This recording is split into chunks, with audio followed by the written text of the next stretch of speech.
নমস্কার, আশা করি আপনারা সবাই ভালো আছেন।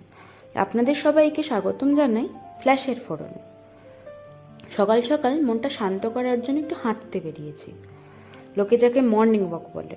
আমার বাড়ির সামনের এই রাস্তাটা আসলে সেটা নয়। এক পায়ে কাদা আর এক পায়ে জল সামলে সাইকেল আর রিক্সার ফাঁক দিয়ে জায়গা করে নেওয়া। এটা হলো মর্নিং অ্যাডভেঞ্চার।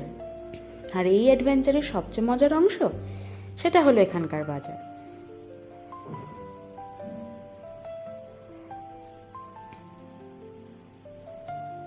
সকালে যেন সবজিগুলো একটা জমজমাটি আড্ডায় বসেছে।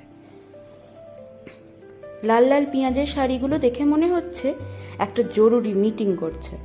আর একপাশে ওই যে আলু কুমড়োগুলো, তারা হয়তো কাল রাতের কোনো সিরিয়ালের গল্প নিয়ে হাসাহাসি করছে। বিক্রেতাদের ডাকাডাকি, মানুষের আনাগোনা, ভিজে বাজারের নিজস্ব একটা গন্ধ, সব মিলিয়ে এক অদ্ভুত কোলাহল, যার মধ্যে এক অদ্ভুত সৌন্দর্য লুকিয়ে আছে। এই ভিড়ের মধ্যেও চন্দননগরের সকালের একটা নিজস্ব ছন্দ আছে।